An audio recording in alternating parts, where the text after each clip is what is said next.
नमस्कार, स्वदेश न्यूज में आपका स्वागत है। मैं हूं आपके साथ ऋषभ राय। रुक करेंगे खबरों की ओर। हरियाणा के नूह में धार्मिक यात्रा के दौरान दो गुटों में टकराव हो गया। टकराव के बाद हिंसा भड़की, होमगार्ड के दो जवानों की मौत भी हो गई।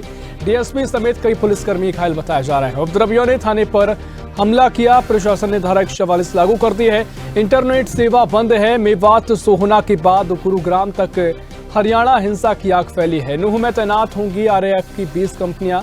नूह में हिंदू संगठनों की तरफ से यात्रा निकाली गई थी। धर्म विशेष के लोगों ने हरियाणा में हिंसा फैलाई। तो एक खबर आपको बता रहे हैं, जहां होमगार्ड के दो जवानों की मौत इस पूरी हिंसा में हुई है। प्रशासन ने धारा 144 लगा दी है और साथ ही इंटरनेट सेवा बंद बताई जा रही है। टकराव के बाद हिंसा भड़की, दो की मौत की खबर भी है। होमगार्ड के दो जवानों की मौत हुई है और डीएसपी समेत कई पुलिसकर्मी घायल बताए जा रहे हैं। तो एक खबर आपको बता रहे हैं हरियाणा से, जहां नूह में धार्मिक यात्रा के दौरान दो गुटों में टकराव हुआ। टकराव के बाद हिंसा भड़की, होमगार्ड के दो जवानों की मौत हो गई। डीएसपी समेत कई पुलिसकर्मी घायल हैं। उपद्रवियों ने थाने पर भी हमला किया और प्रशासन ने धारा 144 लागू की है। इंटरनेट सेवा बंद है। मेवात सोहना के बाद गुरुग्राम तक हरियाणा की हिंसा की आग फैली है और नूह में आरएएफ की 20 कंपनियां तैनात की जाएंगी। नूह में हिंदू संगठनों की तरफ से निकाली गई थी यात्रा। और इसी खबर पर और भी जानकारी के लिए गुरुग्राम से हमारे सहयोगी सागर शर्मा हमारे साथ फोन लाइन पर जुड़ गए हैं। सागर, लगातार हिंसा को लेकर देश भर में चर्चा हो रही है। इससे पहले भी आपने अपडेट दी। फिलहाल जो जांच की जिक्र आपने किया था, क्या जांच में कुछ निकलकर सामने आया है? किसी तरह से पहचान हुई है कौन कौन से वो गुट थे जिन्होंने हमला किया? और फिलहाल क्या कुछ इस पूरे मामले को लेकर अपडेट है सागर?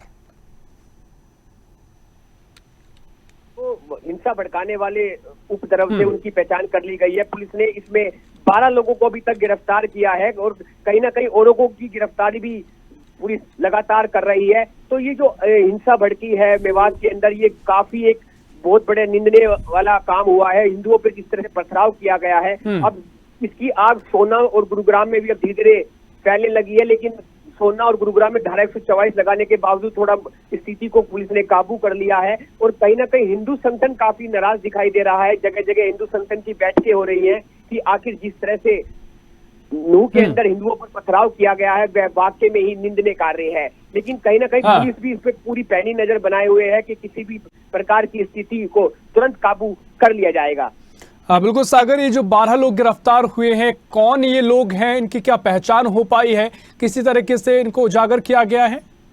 जी सर, पुलिस ने अभी इनको गुप्त रखा गया है। लेकिन 12 लोगों की जो गिरफ्तारी हुई है वो नूह के मुस्लिम समाज के लोग हैं, युवा हैं, जो उस उपद्रव में शामिल थे, जिन्होंने दर्जनों गाड़ियों को आग लगा दी। वहां पर थाने के अंदर भी आग लगा दी और पुलिस की गाड़ियों को भी बख्शा नहीं, उनकी गाड़ियों को भी आग लगा दी थी। तो पुलिस उनकी पहचान कर रही थी। तो अब 12 लोगों को गिरफ्तार करने में पुलिस ने कामयाबी हासिल करी है और लगातार जो उपद्रव थे, आरोपी थे, उनकी भी पहचान जल्द से जल्द की जा रही है। सागर, बिल्कुल देखिए, जिस तरीके से हिंसा भड़की, तो क्या ये प्रायोजित थी, पहले से तय था, रणनीति थी इसको लेकर, या जिस तरीके से अचानक कुछ ऐसा हुआ जिसके चलते हिंसा भड़क गई? और क्या कुछ इसको लेकर कुछ तथ्य अगर सामने आ पाए हो, कुछ जानकारी निकलकर सामने आ पाई हो सागर, या जो चर्चा हो आप उसका भी जिक्र कर सकते हैं?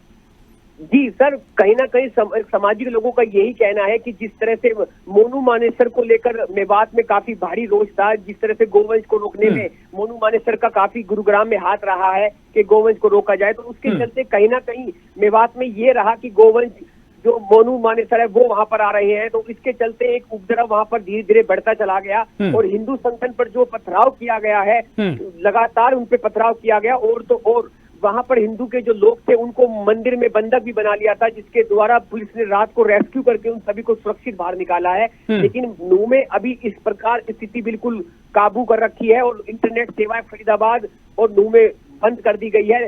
पूरी पैनी नजर नूह में पुलिस बनाए रखी है और वहां पर भारी पुलिस बल तैनात है।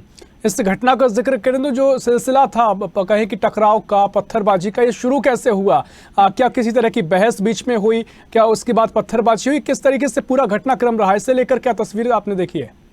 जी, सूत्रों से सर पता चला है कि जब यात्रा निकल रही थी तो सामने मुस्लिम लोग खड़े थे, तो इन दो गुटों में आपसे कुछ बहस हुई है। पहले ये बताया जा रहा है कि इस बहस को देखते देखते वो बहस एक झगड़े के रूप में बदल गई। झगड़ा करते करते सर वो अहिंसा का उसने रूप ले लिया और वहां पे पथराव होने शुरू हो गए। इस तरह से सर हिंदू घायल हुए हैं और हॉस्पिटल में एडमिट है। उसमें 2 लोगों की जो पुलिस के होमगार्ड थे उनकी भी मृत्यु हो गई है और बाकी कई दर्जनों पुलिसकर्मी घायल हैं जिनका मेदांता अस्पताल में इलाज चल रहा है। निश्चित तौर पर बड़ी बात यह है, बड़ी दुखद बात भी यह है कि 2 जवानों की मौत हुई है और साथ ही कई घायल हैं। फिलहाल सागर बहुत शुक्रिया, जो भी अपडेट होगी आपसे आगे लेंगे। तो ये खबर आपको बता रहे हैं जहां पर हिंसा का ये पूरा मामला है और नूह में हिंसा भड़की। धार्मिक यात्रा के दौरान 2 गुटों में ये हिंसा होती है और इस दौरान 2 पुलिस कर्मी की मौत भी हो गई है। होमगार्ड के जवान बताए जा रहे हैं। रुक करेंगे अगली खबर की ओर। महाराष्ट्र के ठाणे में पुल निर्माण के दौरान एक बड़ा हादसा हो गया। पुल निर्माण के दौरान क्रेन और स्लैब गिरा, 16 की मौत हो गई, कई लोग गंभीर घायल हैं। समृद्धि एक्सप्रेस हाईवे के निर्माण के दौरान यह हादसा हुआ। गडर लॉन्चिंग मशीन करीब 100 फीट की ऊंचाई से नीचे गिर गई। इसमें 14 लोगों की मौत हुई है और आशंका है कि यह मौत का आंकड़ा और भी बढ़ सकता है क्योंकि कई लोग नाजुक स्थिति में हैं और साथ ही कई मलबे में दबे होने की भी आशंका है। तो यह खबर आपको बता रहे हैं जहां महाराष्ट्र के पुणे में यह हादसा हुआ है। समृद्धि एक्सप्रेस हाईवे के निर्माण के दौरान यह हादसा हुआ। गडर लॉन्चिंग मशीन करीब 100 फीट की ऊंचाई से नीचे गिर गई। इसमें 14 लोगों की मौत हो गई है। महाराष्ट्र के ठाणे में पुल निर्माण के दौरान ये दुखद हादसा हुआ है।